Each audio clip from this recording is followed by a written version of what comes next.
حرين بقر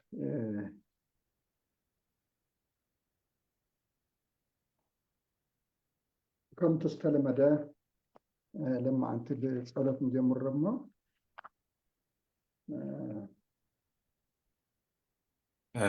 سريت راح يهون أخو ربنا صلاة أو نسمياتي لنا لنا مو سريت هوام أو خلونا بتمرتهم كعدولنا مزمرون زميرنا نعمته وصبون بقر كتم بقرنا بجهر أملاخنا تمرتنا طوبو يقلت لنا آمين نخن مهارون بس فقاد يكون لنا عين البنانا ونبره لنا آمين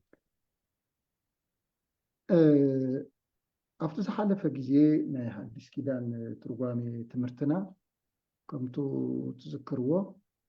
معرف حدن معرف كلتن ماتيوس ونجيل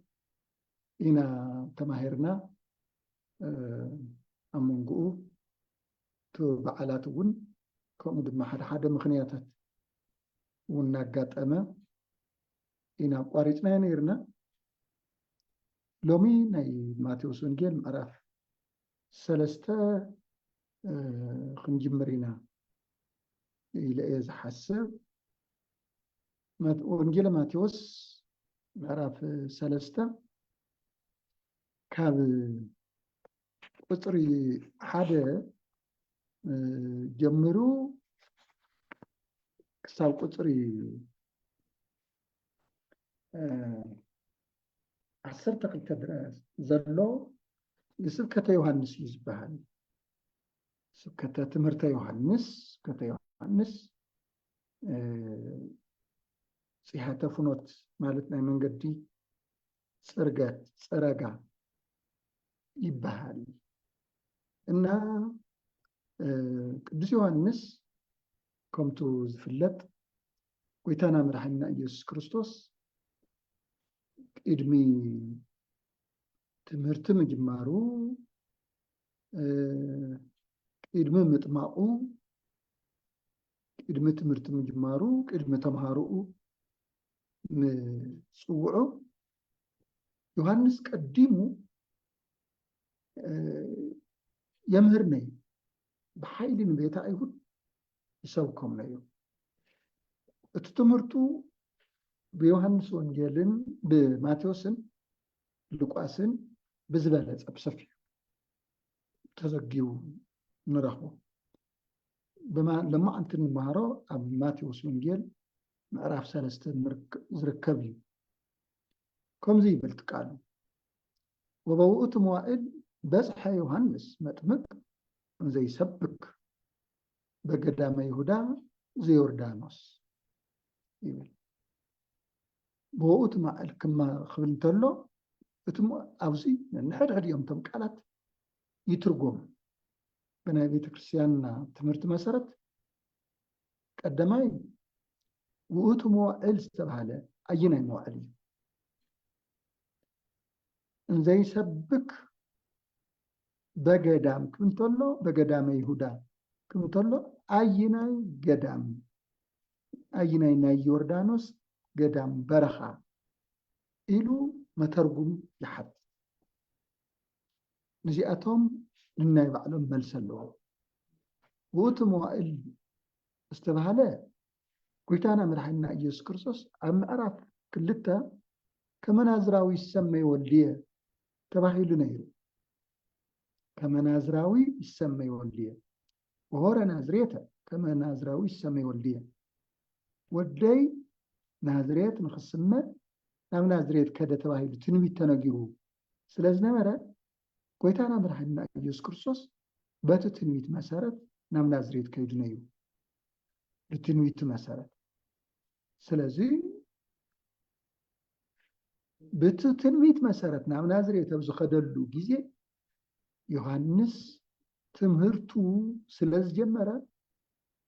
باتو اوان نسو بتورحت نسو إلو ونجلاو ماتيوس صحيفو كالاي إسان حمشتن بأبيوردان يوحنس 4 معلتي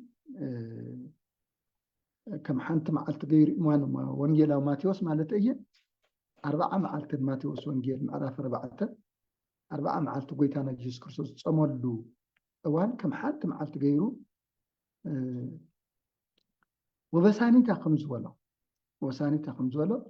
اتو قويتانا جيسوس كريستوس ناو نازري زاتولو جيزيه زمن بزح زمن هالو كم ورحات غيرو بتوان نسو ناو نازريت ابز خدلو اوان جيزيه يوحنس سبكت جمره إلو وتخال أي وتوليدو جي يسوس ببيتلهم زي يهودا إلو نير ماتيوس هذه بتور حاتم السفر تلا ويتانا يسوس كريستوس آمنا بيتلهم يهودا آمنا يهودا بيتلهم أبستولدل أوان ورحت يوحنس متمر نابدناي قدام يهودا قدام يوردانوس ناسبخ مسأ يبل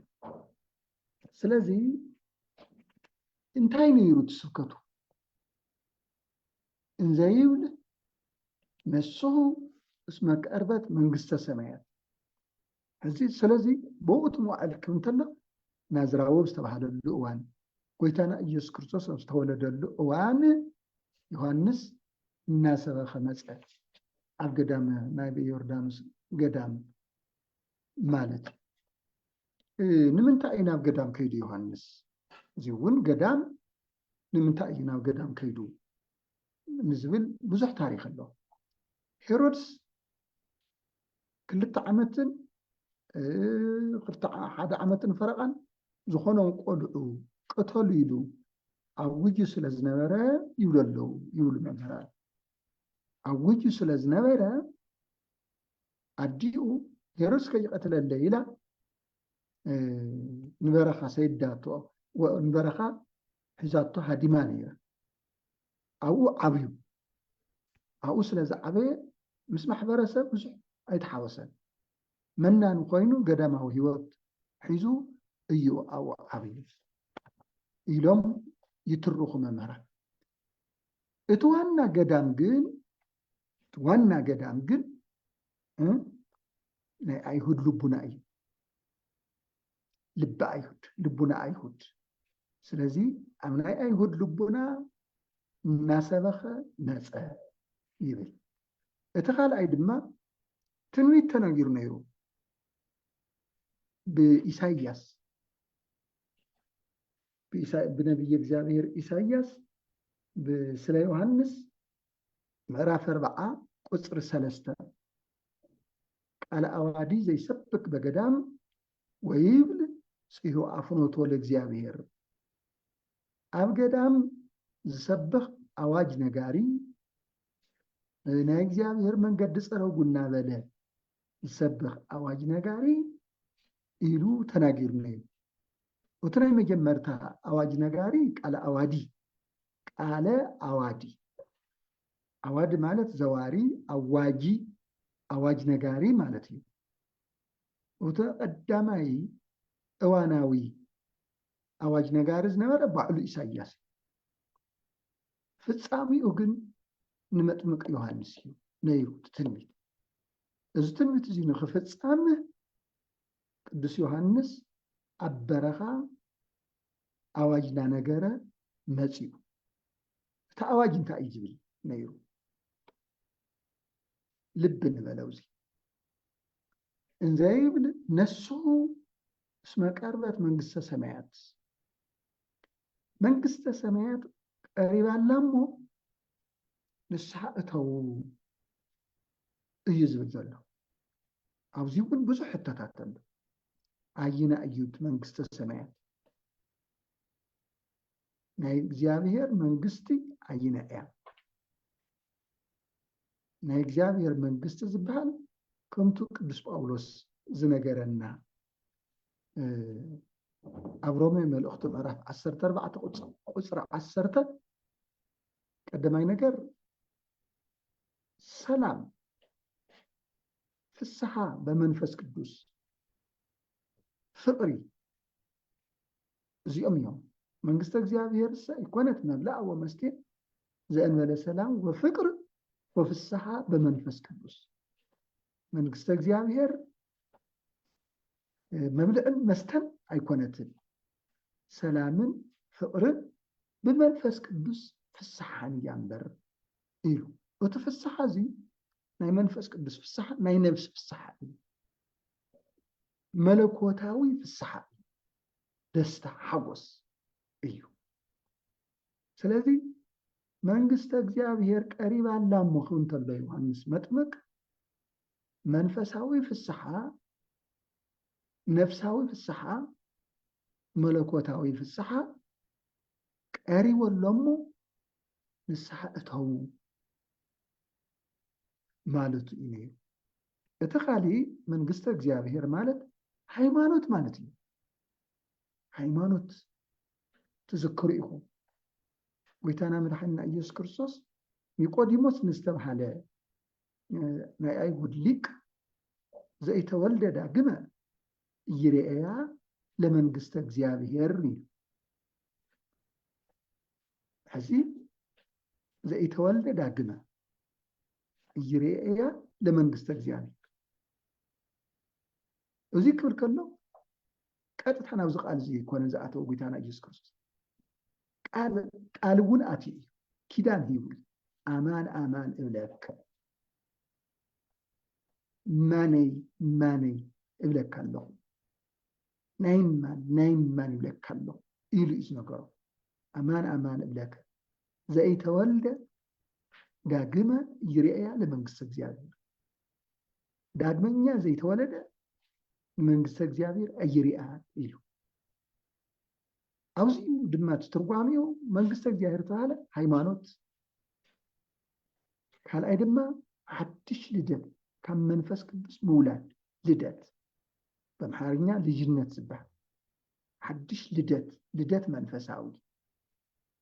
ካብ ኣብ ካብ ወልድ ካብ መንፈስ ቅዱስ ብመንፈስ ቅዱስ ግብሪ ወዲ ሰብ ዝውለዶ ልደት እዚኦም እዮም እቶም መንግስተ እግዚአብሔር ዝበሃል ካሊእ መንግስተ እግዚአብሔር ድማ ወንጌለ ክርስቶስ እያ መንግስተ ሰማያት መንግስተ እግዚአብሔር እዛ ወንጌል እዚኣ እታ እንመሃራ ዘለና ወንጌል እያ መንግስተ እግዚአብሔር ትበሃል ንሳእ እቲ ካሊእ መንግስተ እግዚአብሔር ድማ መንግስተ ሰማያት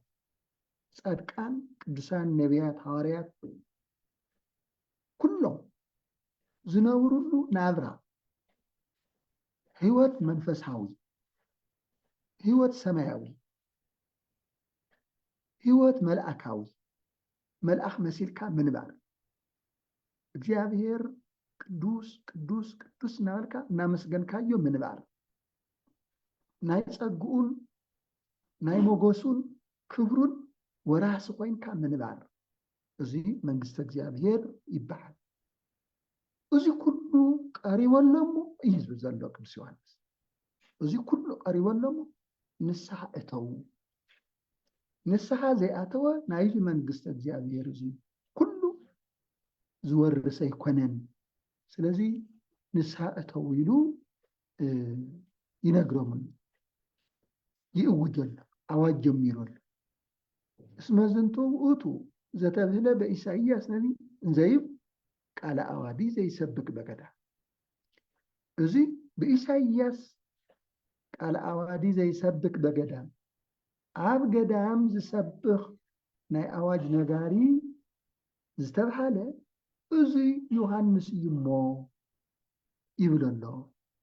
ቅዱስ ማቴዎስ ሐዋርያ ስለዚ ዮሐንስ ናይ ገዳም ኣዋጅ ነጋሪ ናይ መንግስተ እግዚአብሔር ኣዋጅ ነጋሪ ናይ እግዚአብሔር መልእክተኛ ማለት እዩ በገዳም ኣዋጅ ነጋሪ ተባሂሉ ብኢሳይያስ ቃል ዝተነገረሉ እዚ ዮሐንስ እዩ ስለዚ ወይብል ጽሑ ኣፍኖቶ ለእግዚአብሔር ናይ እግዚአብሔር መንገዲ ጽረጉ ወርቶ ኣግበሩ መጽያሒቶ እቲ ጽርግያ እውን ርቅንዕ ግበርዎ እናበለ ዝሰብኽ ኣብዚ ክነስተውዕሎ ዝግባእ መንግስተ እግዚአብሔር ጽሑ ኣፍኖቶ ለእግዚአብሔር ኢሉ እዚ ሓደ ዓብይ ንጉስ ናብ ሓደ ህዝቢ ወይ ናብ ሓደ ዓብይ ዓዲ ክመጽእ እዮም ዝበሃለሉ ግዜ እቲ መንገዲ ይፅረግ እቶ ሓባጥን ጎባጥን ድማ ይመልእ እቲ ጉድጓድ ይመልእ ይስተኻኸል እቶም ሓፀርቲ ኣኽራናት ዘለዉ ድማ ትሕት ክብሉ ይግበሩ ዮሃንስ እዩ ዝነገር ዘሎ ጽዩ ኣፉን ወጥቶ ለእግዚአብሔር ብዙ መንገዲ እዚ ብዙ ናይ ንግግር መንገዲ እዚ እዩ ዝናገሮ ዘሎ ናይ ሰማይን ናይ ምድርን ንጉስ መጽኡ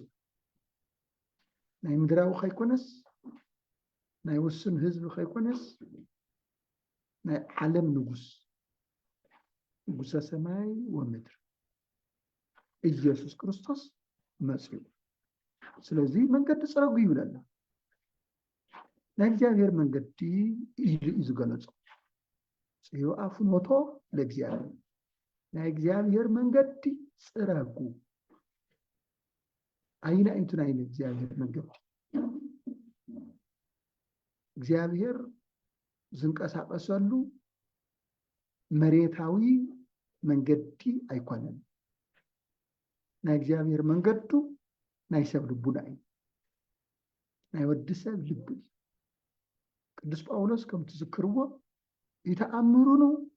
ከመታወቱ ለመንፈስ ቅዱስ አንትሙ ንስኻትኩም ናይ መንፈስ ቅዱስ መሕደሪኡኹም ዝኾንኩም ኣይትፈልጡን ዶ እዩ ናይ መንፈስ ቅዱስ መሕደሪኡኹም ዝኾንኩም ሰብ ናይ ብኽብሩ ናይ መንፈስ ቅዱስ መሕደሪ ገዙ እዩ መንፈስ ቅዱስ ዝመላለሰሉ እግዚአብሔር ዝመላለሰሉ መንገዲ ናይ ወዲ ሰብ ልቢ እዩ ናይ ወዲ ሰብ እንተ ደኣ ልቡ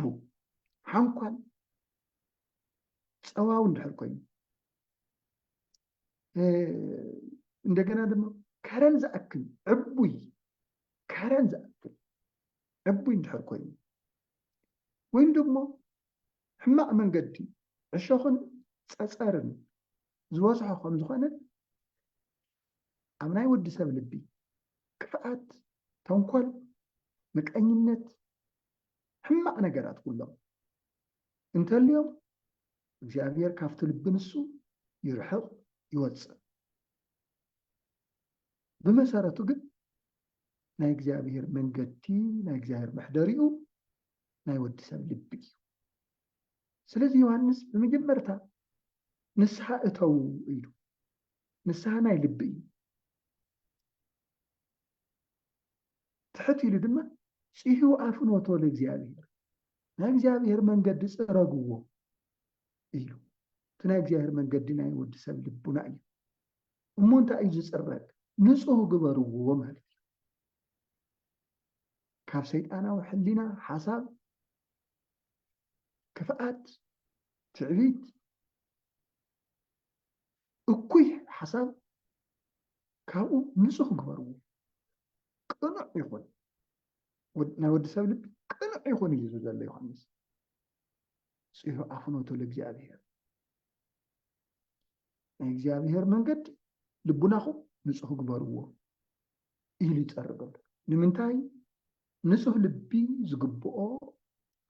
መሕደሪኡ ዝኾነ ኢየሱስ ክርስቶስ ይመጽእ ኣሎ እዩ ዝብሎም ዘሎ ይመጽእ ኣሎ ናይ እግዚአብሔር መንግስቲ ሓድሽ ልደት ናይ እግዚአብሔር መንግስቲ ፍስሓ ብመንፈስ ቅዱስ ሰላም ፍቅሪ ይመጽእ ኣሎ ስለዚ ልብኹም አንጽሑ ዝበደልኩምዎ በደል ተልዩ ድማ ካብ ብዝሕ እዚ ንስሓ እተው እናበለ ኣዋጅ ይነግሮ ኣሎ ዮሃንስ ስለዚ ልብኹም ንጹሃት ግበሩ ይብሉ ዮሃንስ ኣብ በረኻ ዝነብረሉ ግዜ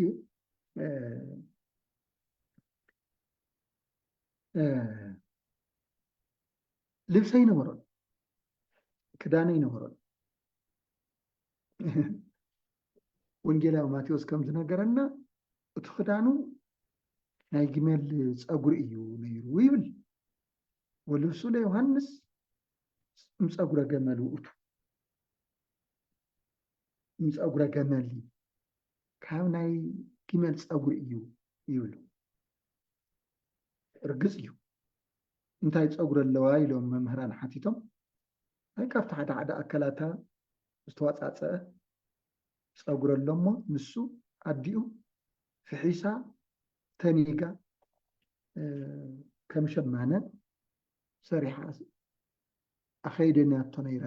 ይብሉ ነገር ግን ትዋንኡ እንታይ እዩ ፀጉረ ገመል ክበሃል እንተሎ ናይ ግመል ዝመስል ናይ ግመል ፀጉሪ ዝመስል ክዳን ተኸዲኑ ይነብር ነይሩ ፅቡቅ ክዳን ፅቡቅ ልስሉስ ክዳን ተኸዲኑ ኣይኮነን ፅዩቕ ኣፍኖቶ ለእግዚኣብሔር ዝብል ዝነበረ ኣብዚ ዘመንና እዚ እኒ ዮሃንስ ከምዚ ገይሮም ይኽደኑ ነይሮም እናበሉ ብዙሓት መታለሎ ሰባት ግለሰባት እንተ ሓደ ግዜ ቆርበት ይኽደኑ ሮዖ ነገር ይኽደኑ ማእሲ ነገር ይኽደኑ ካብኡ ንሱ ነቱ የዋህ ህዝቢ የጭበርብርዎ ቃል እግዚአብሔር ይነግርዎን ቃል እግዚአብሔር ንዝነግሩ መምህራን ሰባት ኩሉ ምስቲ ህዝቢ የባእስዎ የፃልእዎ ምክንያቱ ቃል እግዚአብሔር ይነግሩ ንሳቶም በደግ ኢሎም መዓት ክወርድ እዩግዚኦ በሉ እዮም ዝብሉ ሶኢሎም ተስዮም ናይ ወዲ ሰብ መድሓኒቱ ህይወቱ ምግቡ ናይ እግዚአብሔር ቃል ምግቡ እንጀራ ከም ዝበለ መንፈሳዊ ምግቡ ድማ ናይ እግዚአብሔር ቃል ቅዱስ ወንጌል እዩ እምበር መዓት ክወርደካ እዩ ከምዚ ክትኮን ኢኻ ክትጠፍ ኢኻ እናበለ ሽብር እናፈጠርካ እቲ ሽብር ኣይኮነን ናይ ሃይማኖት መግለፂ ሽብር ኣይኮነን ከምዚ እናበሉ እቲ ህዝቢ ይፈራርሕዎ ዝገርመኩም ቀሊል ሚና ይፃወቱ ቶም ንዮሃንስ መጥምቅ መሲሎም ቆርበት ተኸዲኖም ዘታልሉ ሰባት ብሕልፈት ትግራይ ኣነ ብዓቕመይ ክንደይ ዝፈልጦ ነገር ኣሎ ክንደይ ፅቡቕ ነገር ዘባላሹ ክንደይ ሊቃውንትና ንብፁዕ ኣቡነ መርሃ ክርስቶስ ዘድምይዎም ዝነበሩ ካብዚ ካብ ኣዲስ ኣበባ ዝኸደ ሓደ ወታደር ቆዳ ተኸዲኑ ኣብ ትግራይ ክንደይ ሓሚሱ ቀደም ቆልዑ ኮይና ትዝ ይብለና ተምሃሮ ናይ ቅንየ ተምሃሮ ኮይና ትዝ ይብለና ኣብቶም ሊቃውንቲ ቤተክርስትያን ምስቲ ህዝቢ እናበኣሰ ቶም መምህራን ከየምህሩ ነቲ ህዝቢ ቃል እግዚአብሔር ከይነግርዎ እንታይ ምኽሩ በቃ ብጣዕሚ እቶም ከምዚኦም ዝመሰሉ ሰባት ቃል እግዚአብሔር ዘይናገር ሰብ ናይ እግዚአብሔር መልእኽተኛ ኣይኮነን ከምኡ ዝበለና ጎይታና መድሓኒትና ኢየሱስ ክርስቶስ ዘሰም እግዚአብሔር ውእቱ ቃል እግዚአብሔር ይነግር ዘእግዚአብሔር ፈኖ ቃል እግዚአብሔር ይነግር እግዚአብሔር ዝለኣኾ ካብ እግዚአብሔር ዝመፀ ቃል እግዚአብሔር ይነግር ዝተባሃለ እምበር ቆርበት ተኸዲኑ ለይመፁ ብኣልባሰ ኣባግዕ ተኸዲኑ ሽብር ይፈጥር ዝፈጠረ ካብ እግዚአብሔር እዩ ዝብል የለን እዚ ክነስተውዕሎ ይግባእ እኒ ዮሃንስ መጥምቅ ከምዚ ገይሮም እዮም እናበሉ ብዛ ክፍተት እዚኣ እናኣተው ቆርበት ተኸዲኖም ኣብ ቤተ ክርስቲያንን ኣብ ህዝበ ክርስቲያንን ሽግር ይፈጥሩ ሓደ ሓደ ሰብ ድማ ባሕታዊ ይብሎም ባሕታዊ ደኣ ናብ ከተማ ይኣቱ እዩ ባሕታዊ ደኣ ናይ ሃፋትም ገንዘብ እናተቐበለ ኣብኡ ይትረፍሱ ባዕሎም ይፈልጡ ንሳቶም ግን ከምዚ ይገብሩ ዮሃንስ ግን ከምኡ ኣይነበረ ናይ ብሓቂ ይብሉ እቲ ክዳኑ ናይ ግመል ቆርበት ቆፅል ፀጉሪ ዝመስል ክዳን እዩ ዝነበረ እምበር ጨርቂ እንኳን ኣይተኸደነን ይብለና ወቅናቱ ዝኣዲም ቅናቱ ድማ ኣዲም ዝበሃል ቆርበት ዕጥቂ ናይራቱ ወሲሳዩ ኣንበጣ ወማዓረ ገዳም ወይ እዚ ባኒ ሕምባሻ ወይ እንጀራ ኣይኮነን ወይኒ ኣይነበረን እዚ ይቕለብ ነይሩ ናይ በረኻ ኣንበጣ ዝበሃል ማዓረ ፀደንያ እውን ዝብል ኣሎ ቅዱስ ያሬድ መዓረ ጸደና ኢልዎ ናይ በረኻ መዓር እናተመገበ እዩ ዝዓበየ ዮሃንስ መጥምቅ እምበር ጥዑም መብልዕ ጥዑይ ክዳን እናተኸደነ ጥዑም መብልዕ እናበልዐ ዝነበረ ይነበረን። ስለዚ ዮሃንስ ህይወቱ ናይ ብሕትውና ህይወት ነይሩ። እዚ ስለ ዝኾነ እዩ ብእግዚአብሔር ዝተለኣኸ። ካብ እግዚአብሔር ዝተለኣኸ ይብሎ ሉቃስ ወሃሎ ኣሃዱ ብእሲ ዮሃንስ ዘስሞ ዮሃንስ ዘተፈነወ ምሃብ እግዚአብሔር ኮ እዩ ዝብሎ። ካብ እግዚአብሔር ዝተለኣኸ ስሙ ዮሃንስ ዝበሃል ኢሉ ይፀርሖ። ስለዚ ካብ እግዚአብሔር ስለዝተለኣኸ ሕሊንኡ ናብርኡ ኩሉ ናይ እግዚአብሔር ነገር ሰማያዊ ነገር ጥራሕ ነይሩ ዮሃንስ። ስለዚ ዮሃንስ ከምህር ከሎ ብዙ መንገዲ እዚ ብዙሕ ህዝቢ ይኽተሎ ነይሩ። ፍጹም ቅዱስ ባሕታዊ ስለ ዝነበረ ኩሉ ሰብ ይኽተሎ ነይሩ። ከምዚ ይብለና ቅዱስ ማቴዎስ ወይሐውሩ ሀቢሁ ኩሎሙ ሰብአ ይሁዳ ወኢየሩሳሌም ወኩሉ አድያሚሃ ዮርዳኖስ። ማቴዎስ ወንጌል ምዕራፍ 3 ቁፅሪ 5 እዚ ይነግር ንረክብ። ናይ ይሁዳን ናይ ኢየሩሳሌምን ህዝቢ ኩሉ ናይ ዮርዳኖስ አውራጃ ዞባ ማለት እዩ ናይ ዮርዳኖስ ዞባ ህዝቢ ኩሉ ናብኡ ይኸዱ ነይሮም ይመሃሩ ነይሮም። ንስሓ እተው ስለ ዝበሎም ድማ ንስሓ እናኣተው ይጥመቁ ነይሮም ይብሎም። ወያጠምቆሙ ለኩሎሙ በፈለገ ዮርዳኖስ እንዘይተኣመኑ ሃጣዊ ኢሆሙ። ሓጢኣቶም እናኣመኑ እናተናዘዙ እዚኣ ገይረ እዚኣ ኣጥፊአ ነይረ እናበሉ እናተናዘዙ ናይ ንስሓ ጥምቀት የጥምቆም ነይሩ። እዞም ህዝቢ እዚኦም ዝጥመቕዎ ዝነበሩ ጥምቀት ናይ ንስሓ ጥምቀት እዩ ዝበሃል። ሃፍተ ልደት ናይ መንፈስ ቅዱስ ልደት ኣየውህብን። ናፍቱ ጥምቀት ንሱ ዘበቅዕ ናይ ንስሓ ጥምቀት እዩ ዝበሃል። ጥምቀተ ዮሃንስ ናይ ንስሓ ጥምቀት እዩ። እቲ ሓደ መንገዲ ፅረጉ ዝበሎም ሓደ እቱ ናይ ንስሓ ጥምቀት እዩ። ብንስሓ ርእስኹም ልቡናኹም አንጽሁ ዝብሎም ነበረ። ልቦም ከም ዘምጽሁ ንስሓ ኣትዮም ናብ እግዚአብሔር ከም ዝተመለሱ መረጋገፂኡ ዝነበረ እቲ ናይ ንስሓ ጥምቀት እዩ። ኩሎም ኣብዚ መምህራን ኣብቲ ናይ ጥምቀት ሓተታ ይትርጉሙ እና ጥምቀት ብሰለስተ ወገን ይኸፍልዎ። ቀዳማይ ጥምቀት መዝገበ ውሉድ ፍቁራን ኣሃው ዝተብል ናይ ጎይታና መድሓኒና ኢየሱስ ክርስቶስ ጥምቀት ኣሎ። ካልኣይ ጥምቀተ ዮሃንስ ጥምቀተ ኣይሁድ ኣሎ። ካልኣይ ድማ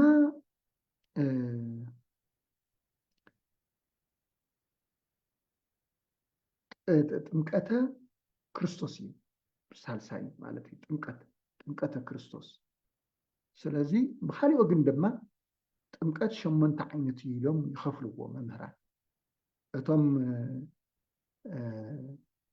8 ዓይነት ጥምቀታት ቀዳማይ ምሳሌ እዮም። እቶም 4 ምሳሌ እዮም። 4 ድማ ኣማናዊ እዩ። እቶም ምሳሌ ብብሉይ ኪዳን ዝተፈፀሙ እዮም። ናይ ማይ ምንካእ ጥምቀት እዮም። ኣጥመቃ ለምድር በማይ ኣይ። ሕዚ ኣጥመቃ ለምድር በማይ ኣይ ክንተሎ ንታ ምድሪ ብናይ ኣይ ብናይ ፍሉሕ ማይ ዕለቕለቓ ማለት እዩ። ዕለቕለቓ ወለኩሎም ኣበዊነ ኣጥመቆሙ ሙሴ በደመና ይብል። ነቦታትና ኩሎም ሙሴ ብደመና ኣጥመቆም ይብል። ክልተ በሉ። እቲ ሳልሳይ ወተጠምቃ እገሪሆም ለካህናት ይብል። ኢያሱ ኢኹም ዝብል ወተጠምቃ እገሪሆም ለካህናት ኣብ ዮርዳኖስ እዮም እዚኦም። እቶም ካህናት ብእግሮም ዮርዳኖስ ለስተሻገሩ ወተጠምቃ ገሪሆሙ ለካህናት ይብል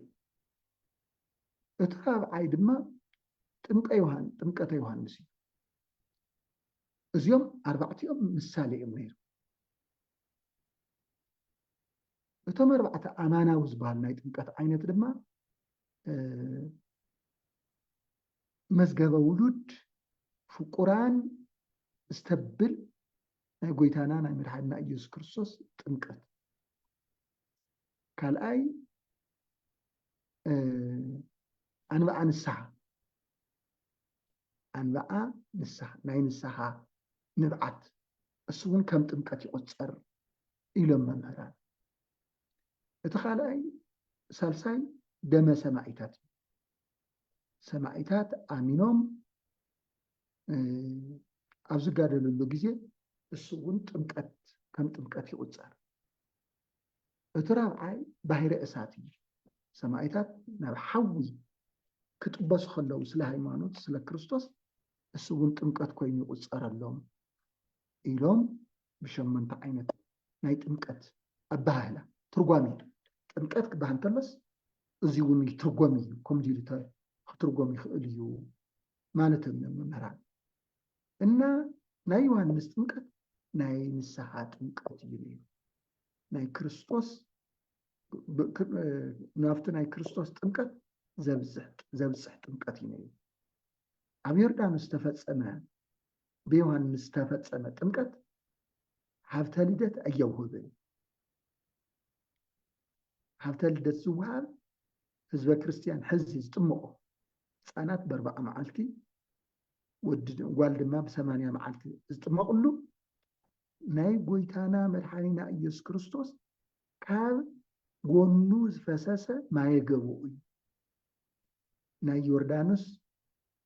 ማይ ይኮነን ብማየ ገቦኡ እዩ ዝጥመቅ ካህን ኣሃዱ ኣብ ቅዱስ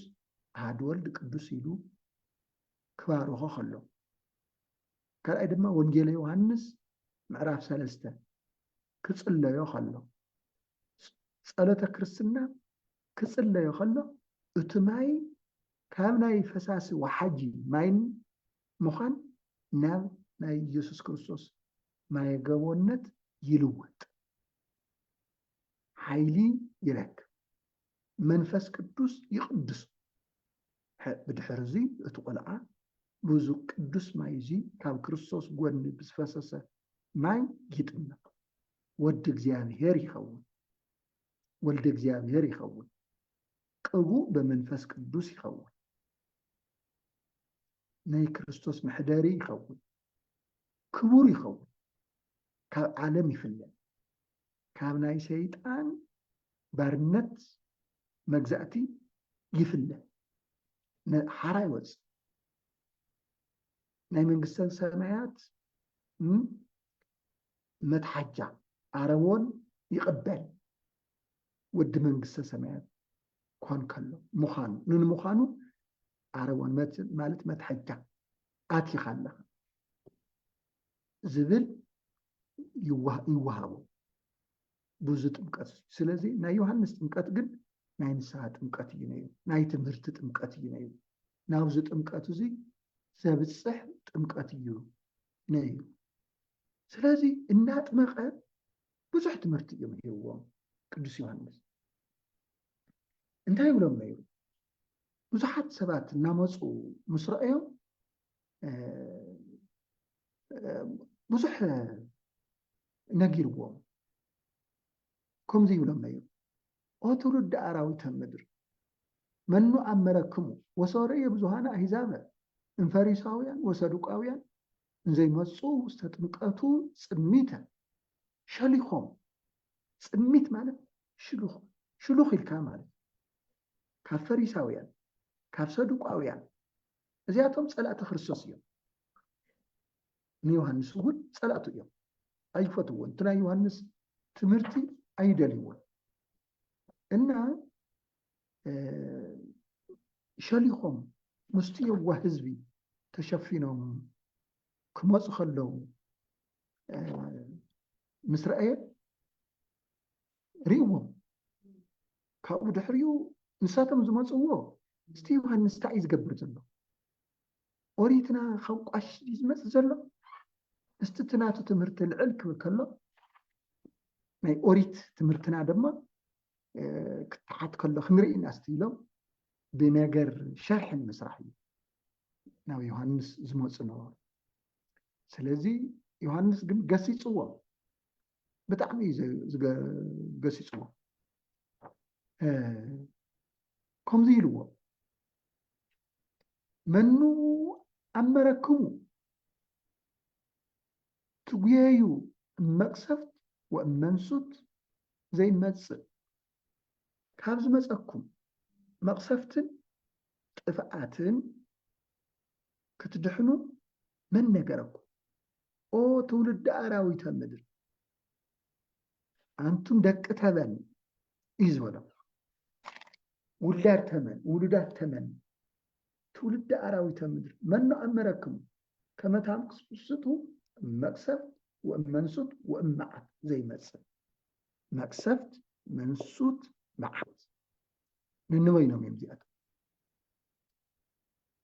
መቅሰፍት ማለት ብዘይ ዕድመ ምቕሳፍ እዩ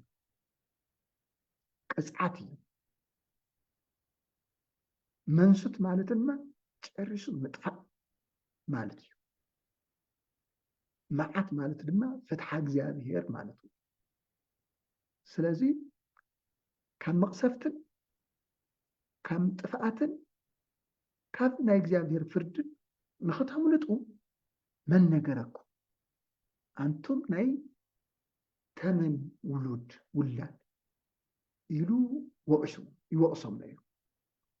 እምበኣርከስ ካብ መፃኹም በለ ዮሃንስ ግበርኬ እንከ ፍሬ ሰናይ ዘይደልወኩም ለንስሓ እምበኣርከስ ካብ መፃኹም ንንስሓ ዘብቀኩም ፅቡቅ ስራሕ ፍሬ ዝበሎ ፅቡቅ ስራሕ ፍሬ ዘለዎ ስራሕ ስርሑ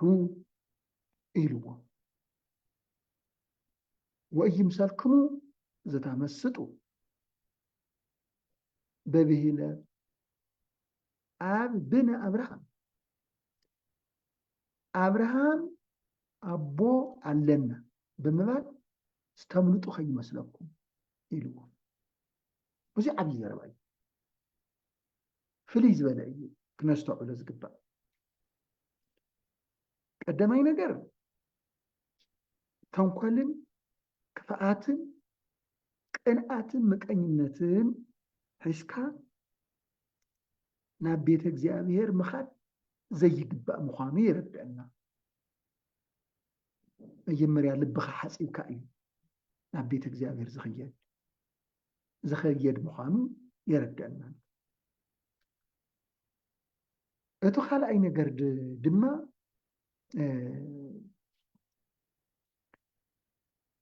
አብርሃም ኣቦይ እንትና እየ ኣነ ወዲእ ገሌ እዩ ብምባል ብትምካሐሉ ነገር እንተስ ብወለዲ እንተስ ብሃፍቲ እንተስ ብስልጣን እንተስ ብዓልየት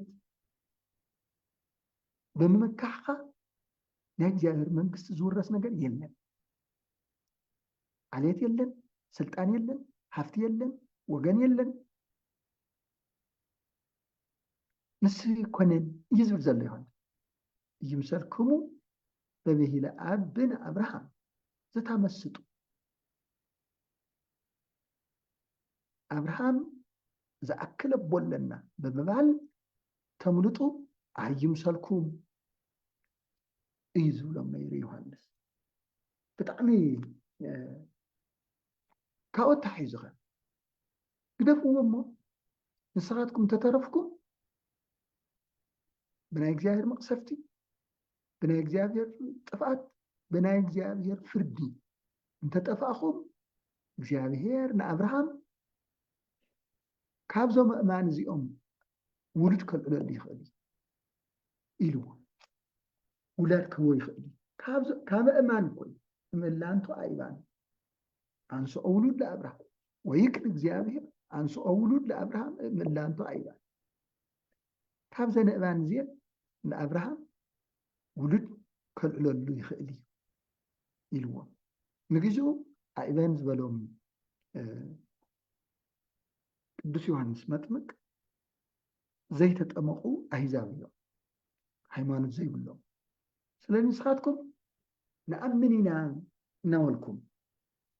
ነገር ግን ናይ ሃይማኖት ተግባር ዘይብልኩም እግዚአብሔር ዘይትፈርሑ ሰብ ዘይትሓፍሩ ፍረ ምግባር ዘይብልኩም ንስኻትኩም እግዚአብሔር ንኣምን ኣለና እናበልኩም ብኣብርሃም ትምክሑ እንድሕር ኮይንኩም ኣብ ክክንዳኹም ንኣብርሃም ካልኦት ውሉድ ከምፀሉ ይኽእል እዩ መን እዮም ንሳቶም ኣሕዛብ እንታይ ማለት እዩ ዮሃንስ እዚ ካሊእ ትርጓሜ እዩ ዘለዎ ሕዚ ኣብርሃም ናታቶም ኣቦነቱ ናይ ስጋ እዩ ደቂ ኣብርሃም እዮም እዚኣቶም ብስጋ ዘርኢ ናይ ኣብርሃም ዘርኢ እዮም ዮሃንስ ግን ዝብለና ዘሎ ናይ ስጋ ዘርኢ ለኣብርሃም ከልዕለሉ እዩ እናበለ ይኮን ዘሎ ናይ መንፈስ ደቂ ናይ መንፈስ ቅዱስ ደቁ ኣሕዛብ ከልዕለሉ ይኽእል እዩ ኣብርሃም ዘነፍስ ክኸውን እዩ እዩ ዝብሎ ዘሎ ኣብርሃም ዘነፍስ ነፍሳዊ ኣብርሃም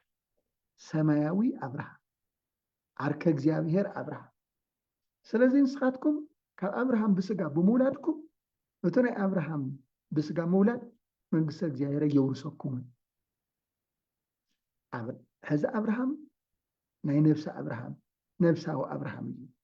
ንስኻትኩም ግን መንፈሳውያን ደቂ ኣብርሃም ኣይኮንኩም ኣባኻትኩም ናብ ኣብርሃምን ርሑቕ ኣፈላላይ ኣሎ የግዳስ ኣብ ክንዳኹም ናይ ነፍሲ ደቂ ኣብርሃም ካልኦት ደቂ እግዚአብሔር ከልዕለሉ ይኽእል ንስኻትኩም ትነዕቅዎም ኣሕዛብ ኢልኩም ትፅየፍዎም ብእግዚአብሔር ድማ ደቂ ኣብርሃም ዝኾኑ ብምግባሮም ብሃይማኖቶም ኣሚኖም ንሳቶምስ ደቂ ኣብርሃም ነፍሳዊ ክኾኑ እዮም እዚ ክገብር ይኽእል እዩ እግዚአብሔር እዩ ዝብሎም ዘሎ እዚ ንኩላና እዩ ዝመኽረና ዘሎ ናይ ወዲ ሰብ ደቁ ኣሕዋቱ ትዝበለፀ ዘለዓለማዊ ሓው ናይ መንፈስ ቅዱስ ሓው እዩ ናይ መንፈስ ቅዱስ ደቁ እዩ እሕና ግን ንናይ ስጋ ውሉድና ኢና ነዳሉ ሓውና ኢና ነዳሉ ንናይ ስጋ ዘመድና ኣዝማድና ኢና ናትና እንብሎ ብክርስትና ህይወት ግን ከምቲ ዝነገርኩም ናይ ስጋ ዝምድና ከይኮነስ ናይ መንፈስ ቅዱስ ዝምድና ሕውነት ኣቦነት ብፃይነት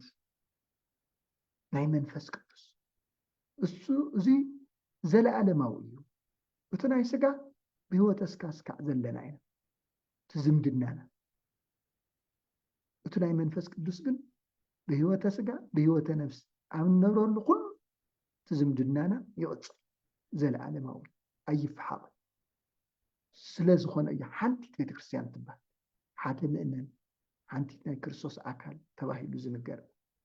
ስለዚ ዮሃንስ መጥምቀ መለኮት ዮሃንስ እዞም ሰዱቃውያንን ፈሪሳውያንን ዝብሎም ዘሎ ንኣብርሃም ካብኣቶም ካብኻትኩም ኣብ ክንዳኻትኩም ናይ ነፍሲ ደቁ ከልዕለሉ ይኽእል እዩ ካብዞም ኣሕዛብ እዚኦም ኢሉ ይግስፆም ኣሎ እስመናሁ ወዳ ማሒፄ ተሰይመ ውስተ ጉንደ እፀው ይንበር ሕዚ እዩ ዝብል ዘሎ ሕዚ ምሳር ኣብቶም ናይ ዕፃው ጉንዲ ተሸይሞ ኣሎ ንምንታይ ንክቆርፅ እዚ ማሒፄ ዝተባሃለ ወይም ደሞ ገዘሞ ዝተባሃለ ፍትሐ እግዚአብሔር እዩ እግዚአብሔር ንክፈርድ እቶም ዕፃው ዝተባሃሉ ዕንፀይትታት ዝተባሃሉ ድማ ደቂ ሰባት እዮም ኣብ ዘይኣምኑ ፅቡቅ ፍረ ዘየፍርዩ ዕንፀይትታት መሬት تحرشا كيباخنو كيبلاشو تواهيلم قرصو ሃይማኖት ምግባር ዘይብሉ ድማ ከምዚ ይስረግ እዩ ዝብለና ዘሎ ዮሃንስ መጥምቅ ንምንታይ እቲ ገዛሞ ተዳልዩ ተሳሒሉ እዩ ዝኒሄ ፍትሐ እግዚአብሔር ተደልዩ እዩ ዝኒሄ ሕዚ ደቂ አብርሃም ኢና ደቂ ይስሐቅ ኢና ብዝብል ዝውረስ ናይ እግዚአብሔር መንግስቲ የለን ስለዚ መንግስተ ሰማያት ዘብቅዐኩም ንስሐ ግበሩ ናይ ንስሐ ግብሪ ስራሕ ስርሑ ግበሩ ፍሬ ሰናይ ዘይደልወኩም ለንስሐ ግበሩ ይብሎም ኣሎ እዚ እዩ ንዓና መልእኽቲ እዚ እዩ ዓብይ ሰፊሕ እዩ ገና እዩ ብዙሕ ዘምህረና እዩ ናይ ዮሃንስ ማቴዎስ ወንጌል ምዕራፍ 3 ገና ክንቅፅለሉ ኢና بأركس بخبركم سمعتي أزي استبعدنا نحن أول تاريخ ترخت خيكو الناس كم تقدس يوهنس زنقرنا قبوركي فريا سناي فرد مالت سناي مقبار قبورو يمسالكمو زتامسطو ببيلا أبنا أبراهام بولنا أقالي حولنا بمبال تدحنو أي مسالكم كان زبالنا إحنا لا أبراهام دك نخون بمنفس قدس بمنفساوي هوتنا بهيمانتنا بسناي مقبارنا وتنا እግዚአብሔር محداري من ملالس زخونه ልቡናና ድማ ብምንጻህ እዩሞ እዚ ሰሚዕና ዝተብዒልና ኩሉ ግዜ መሕደር እግዚአብሔር ንኽንኮን ቅዱስ ፈቃድ ይኹነልና ልቡናና ድማ እግዚአብሔር መንፈስ ቅዱስ ብቸርነቱ ብምሕረቱ የንጽህልና የጽርየልና ንጹህ ልቢ ይሃበና አሜን እግዚአብሔር ይቀኒየልኝ